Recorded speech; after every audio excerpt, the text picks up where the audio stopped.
let's talk about Indiana at Ohio State in Columbus. Spread currently 13.5. It's a big noon kickoff. I think it's Ohio State's 5th straight noon kickoff. And next week is going to be their 6th against Michigan. And TV networks, we've said all along, they don't care about when people want to watch ball. We're fine with it. I mean, you got a game at noon, you got a game at 3:30, game at 7:30. That's great.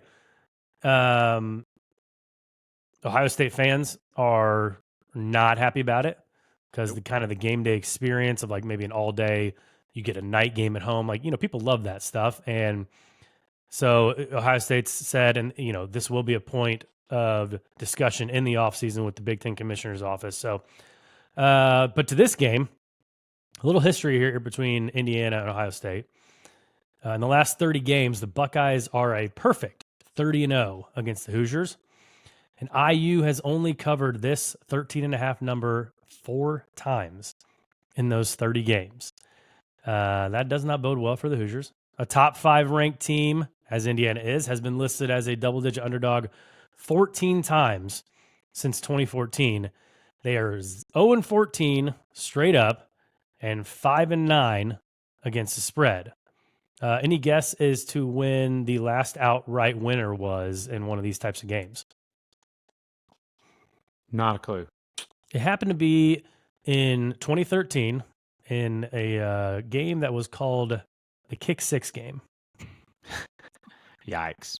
I had to hit you with that one. Do it to me. Yeah, you had to do it to me. I had to hit you with that one. So a bit of news came out. Obviously, Ohio State center, Alabama transfer Seth McLaughlin has an Achilles injury. Looks like he's out for this game. Looks like he's out for the season. They've already lost Josh Simmons. They've already lost Zem Michalski.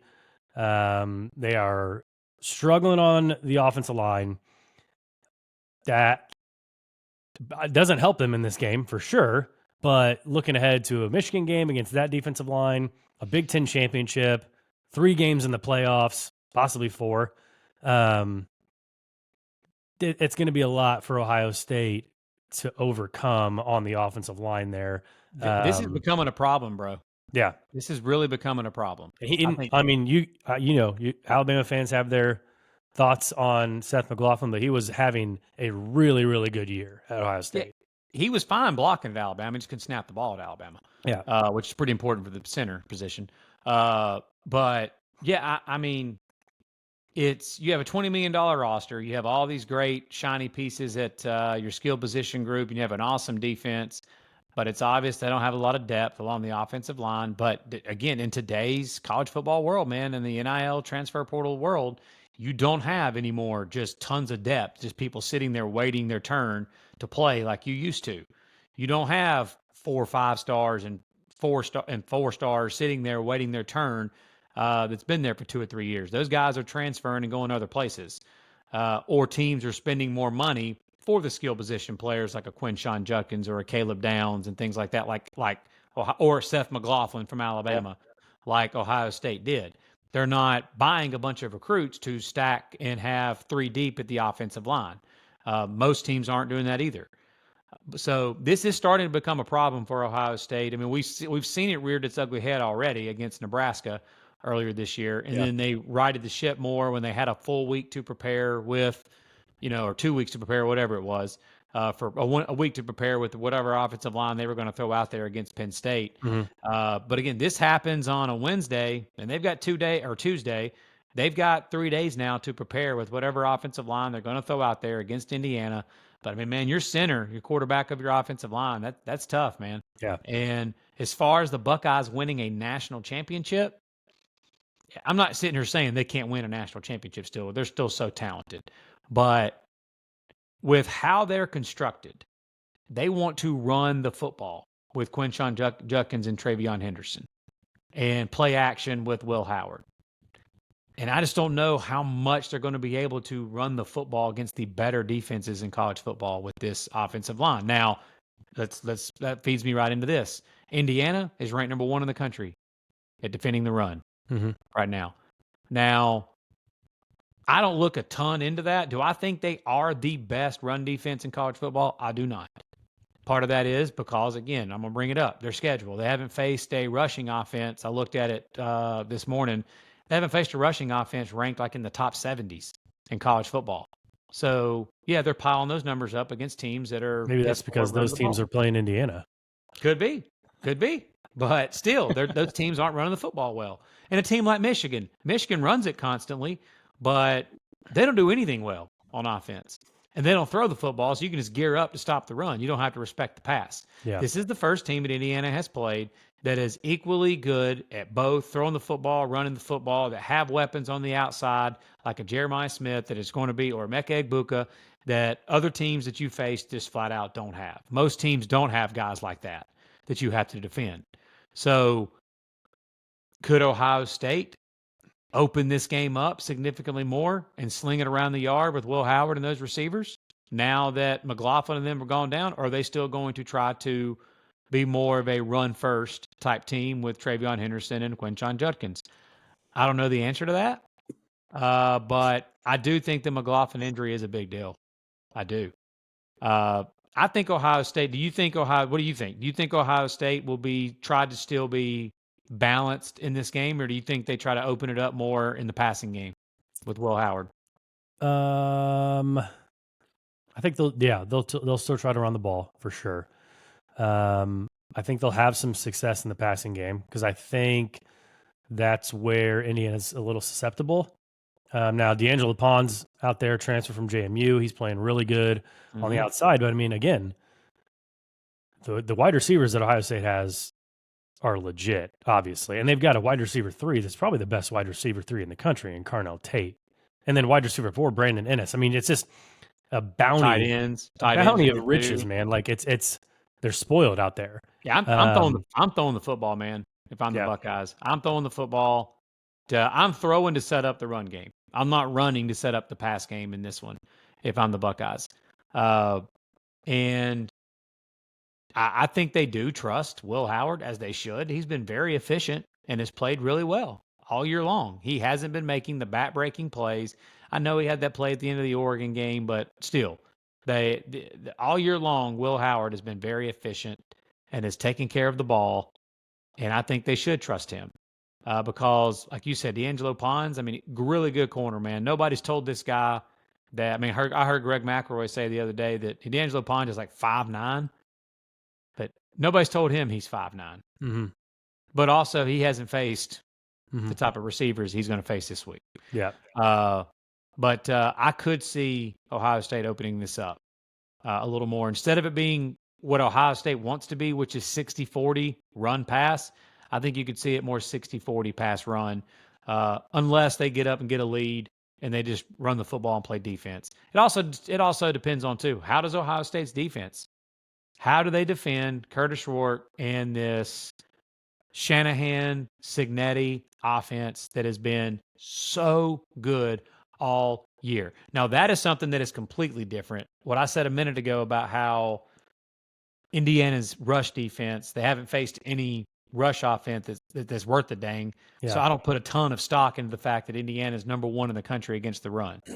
I do put a ton of stock in the fact that Indiana's offense is one of the top scoring offenses and total offenses and passing offenses in all of college football, because they have faced some defenses in the Big Ten that are solid. Yeah, there are some now they're not Ohio State, but they're still solid defenses. Michigan State is a solid defense, and they go on the road and scored 47 points unanswered on the road in East Lansing. Nebraska is a solid defense, and they scored 50-something points against Nebraska. I mean, I don't need to keep going down the list. Yeah. There are teams. Washington is solid defensively. They're not some great defense, but they're solid. Yeah. And they handle Washington fine with a backup quarterback. So, dude, that is the matchup I'm interested to see. Can this Buckeye defense, who you and I are very high on, I think when push comes to shove, they're one of the 2 or 3 best defenses in all of college football. And how do they handle Curtis Rourke and this offense with Signetti in this group with 2 weeks to prepare? Because Indiana's got some dudes on the outside at receiver. They've also got 3 or 4 really talented receivers and a couple of solid backs. And Curtis Rourke has been extremely accurate and efficient and has ran this offense to perfection. If Indiana can hold up against that Ohio State defensive line, I do think Indiana can have some success on offense and a good bit of it. Yeah, I was going to say if you look at Ohio State, who they played, the best offense they played by far is Oregon, Yep. and Dylan Gabriel lit them up. I mean, they not only lit them up in what's most important about that, they lit them up in the explosive pass game. Yep. There were multiple big plays in that game with, I don't know his first name, Burke, the corner Burke for Ohio Denzel State. Burke. Denzel Yep. Burke, yeah, he got torched. Yeah. In that game against Oregon. So yeah, like just like any other big game, whoever doesn't turn the football over, doesn't make mistakes, and can hit some explosives in the passing game, has the best chance to win. And I do think Indiana has an opportunity to hit some explosives in the passing game in this game. Yeah, Elijah Surratt and Omar Cooper are the deep threats, and you got Miles Price and Miles Cross as kind of like your mid-range threats. And I just don't know if Indiana's. I mean, it remains to be seen how well they're going to be able to run the ball. That's the thing I worried about them all season in games that I've watched of them, who they played. I think I remember first seeing it in the UCLA game back in week 3 or 4. Yeah, I just thought, they weren't running the ball, especially well. Yeah. Now, they got two really good running backs, Justice Ellison and Tyson Lawton. And when they ran it against Nebraska, who has a really solid defensive front, and those guys, they tore them up. So again, I think IU is another team that wants to set up the run with the pass. Yeah, I mean, they had 28 carries for 40 yards, 1.4 yards per carry against Michigan's D front, which Michigan's D front is good. Like Michigan as a team is not good, but their D front is still really good. But you're right. That is somewhere where I'm not sure they're going to be able to live. I can imagine. I think Cignetti and Shanahan, offensive coordinator for Indiana, they know what their strengths are. They know their strengths are on the outside at receiver. They know that Curtis Rourke, the best chance they're going to have to win this game is to hit some explosives in the passing game. Like those just stealing yards in the downfield passing game, hitting shot plays. And I think that they've got a chance to do that if they can give Curtis Rourke time. Yeah. Because he's not your dual threat type. He's your pocket passer guy. Gabriel can at least move a little bit. But again, Gabriel was beating Ohio State from inside the pocket in the downfield passing game. So I think that is the key for Indiana on offense. I think if Indiana can play mistake-free, not have multiple turnovers, they can hang in this game. Okay. And obviously, the bye week helps them, I think. Yeah. Again, two weeks to prepare, getting healthier.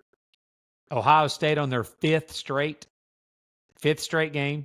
Mm-hmm. We've seen other games like Oregon last week. Again, big difference between fifth straight and eighth straight. But Oregon played a team that they're significantly better than, and Wisconsin. Whiskey was off a bye. Oregon, eighth straight game. Yeah, you saw what that looked like. We saw like multiple situations like that this year where teams were playing like the scheduling imbalance. Again, it's coming into play. Indiana off a bye, probably needed it because they played I played a bigger game like Michigan against a bigger brand like that. Take 2 weeks after that, get ready for this game. If you believe in Kirk Cignetti and this coaching staff and Shanahan, the offensive coordinator, which you should believe in them. I do think they can help make a difference in this game with 2 weeks to prepare. Yeah. And I'm going to do it, man. I'm making it a best bet. You gave it out last night. Yep. On our live show, and I'm going to join you. I'm buying the 0.5 point though. I'm fine with doing that. I've always have been at key numbers. It is currently sitting at Indiana plus 13.5, minus 110. I'm taking Indiana at plus 14 at minus 120 is what I'm taking it at. I think Indiana can play with the Buckeyes in this game. Okay. I think Ohio State wins the game, but it's within 14 points. That's what I think happens. I could see this being like a, 31-20, 31-24 type of game. That's how I see this one going. Yeah. And that's what I'm going with. There you go. Two best bets, Indiana plus 13.5 and Indiana plus 14.